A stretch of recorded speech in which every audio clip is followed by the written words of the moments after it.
We're somewhere outside of Melbourne, and I think there's something special in this building.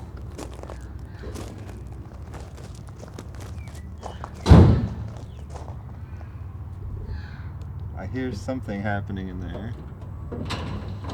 Oh.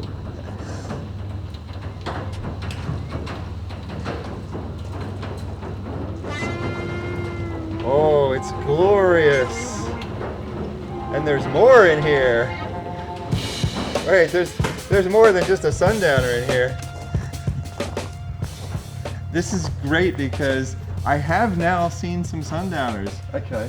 But none of them had the sun on the side. Okay. How many years did they make Sundowners? They made them with the XC, so 77, up until the XD.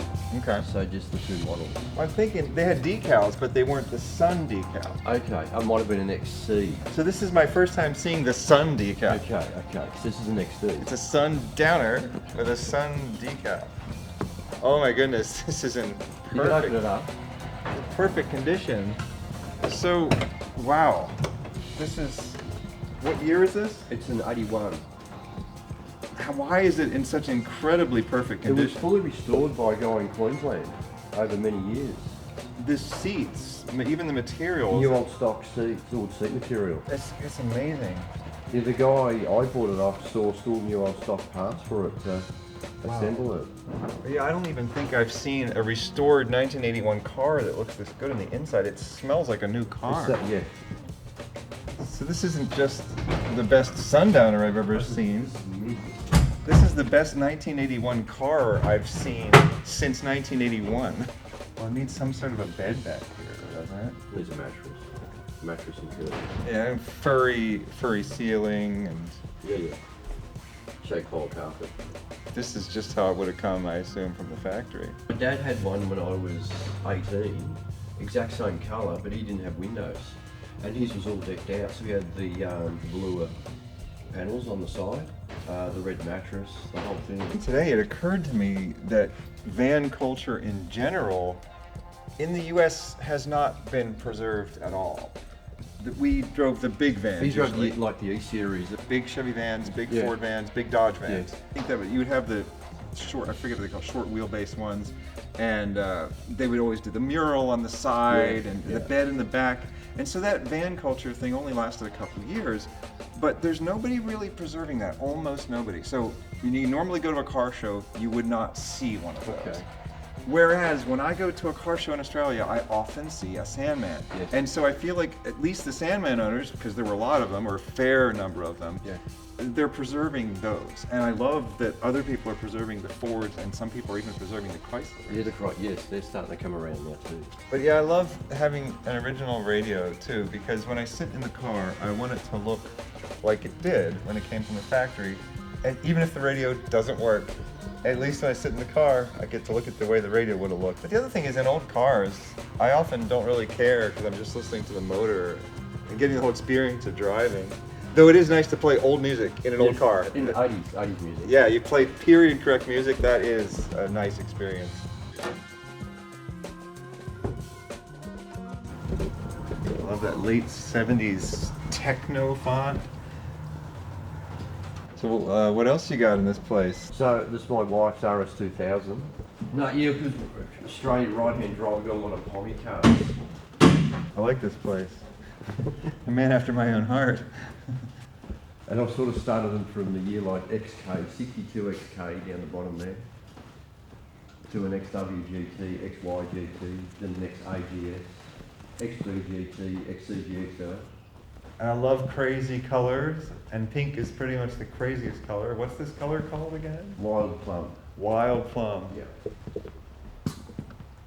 And do you know if it came in that color from the It came in that colour, yeah, it's a factory car. So it's a 351, 4-speed manual with a 9-inch diff, in a Falcon GS, not a GT. So GT in disguise. Australia, you can easily get fuel without ethanol in it. And in the US, they put ethanol in almost all. Oh, do they really? The gasoline, yeah. Okay. And you're not supposed to let it sit in your tank more than like 3 months. Otherwise it starts to go all jelly and It separates, and so you have to drive your cars every couple of months in the US unless you can figure out a way to get some non-ethanol fuel. Can you put an additive in the tank? And yeah, there are additives that supposedly help, but like I'm concerned about adding things to gasoline, you know, just because the maker of the chemical claims that it's safe to put in your gas tank. What's it going to do to the motor? Exactly. Yeah. Like, so yeah, they have some better known brands of stuff to preserve the fuel. Yeah. But I hesitate to use those, you know, because I have a couple cars in storage in Texas, and I get to see them twice a year, and so the guy that runs the place starts them up for me, Okay. and that kind of thing. But like, they really need to actually be driven around a little bit. So that's a ZF Fairlane, and that's a ZH Fairlane. And the NC Fairlane there we bought brand new from Etheridge Ford back in '94. Yeah, usually when I buy a car, it's because I like a car and I would like to keep that car my entire life. Yeah. And Jay Leno said one time that, I can never sell anything. Like, someone asked him, like, do you sell anything? He said, no, I could never sell anything. And I was like, but you were struggling, right? He was once in LA struggling and living in his car, that kind of thing. I was like, you must have sold some cars. And later in one of his episodes, it came out that, yeah, he's occasionally sold a car or two. He doesn't literally have every car he's ever owned. Yeah. But when I heard that, I envied him. I was like, I wish I had every car I'd ever owned. Yeah. Because I love them all. You know, I wouldn't buy it if I didn't love it. So that's a XR8 Sprint, which Ford brought that out when they left Australia. I can't drive it. Why is that? It's done 50 kilometres. Oh. I did, Shannon's did a, I suppose, a YouTube video on it, and it was used for that. Uh-huh. And that's all it's done. So this is one of the last of the V8s? One of the last of the V8s. I just did a video about Perth's Ford farm. There's a guy out there that owns a bunch of Fords in Perth. Yeah. And he said he had the serial number. It was 496 or 500 or something like that. And I was like, last of the V8s. That's the last of it, yeah. Yeah. And that's how I got interested in Australia, is Mad Max. So that phrase, last of the V8s? Last of the V8, yeah. I've been hearing that all my life, you know, just envisioning this. And it happened, sadly. Like, when they made that movie, it was just predicting this. It did happen, look. It's all finished, yeah. They were predicting this dystopian, futuristic world where they don't make new cars anymore, or if they do, they're crap. Yeah. You know, and sadly, that time kind of came about. Yes. So we bought that brand new in 2003. But Linda, my wife, is using it to take the kids to school and do the shopping in, and going down dirt roads. So I had to take it off her and give her a Fairlane back. Yeah. And it hasn't been driven since. Yeah, but this one would be great to be driven to school in. That's an EL XR8. Yeah, the thing I'm noticing, I really like about Ford Australia, is just the headlight shapes are just gorgeous. In the US, we had headlights like this, but they were only on Acura RSX, which is like the Honda Integra, and a Subaru Legacy, I think, had headlights that looked kind of like this, but it was a gorgeous design, and we needed more cars with headlights like this. And then just plain old round headlights. Like, there's nothing wrong with the shape of round for headlights. It's the perfect shape. And so this looks more like, again, Acura Integra, Honda Integra, in the US, but during this time period, you know, like the 2000s, there were almost no cars with round headlights. They were doing really strange things with headlight shapes, and like, I don't really see any of those in here, you know? A plain headlight shape is fine. They were just deliberately trying to change the headlight shapes every single year to appeal to some sort of desire for change, but it didn't work for me. It just made me angry. So that's an EB GT. Then when they brought out the ED, they put a lot of EB GT parts into this, which is a ED Sprint.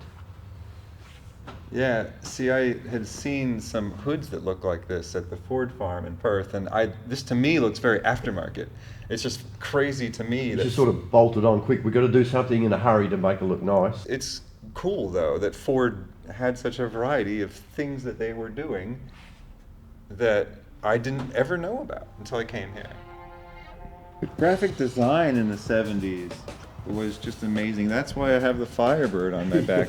I was just trying to think of what's the coolest car-related design I've ever seen, and it was a Firebird. And around that time, I bought a Pontiac Firebird, a 1975 Firebird, and so I started painting it on the back of my jacket, or cutting it out from t-shirts and sewing it on the back of my jacket, because I just love that graphic design. But same goes for all the fonts and the sun on the Sundowner. Yeah. Even the seats. Yeah. The stripes on the seat. Yeah. And it's really even hard to replicate that. When they try to do a retro design, they always screw it up somehow. They do if they bring out like another model, a brand new model, and make it look like this. It's never quite on, No. right? It doesn't quite take you back in time as much as it does to actually find some little bit of graphic design that actually comes from the 70s.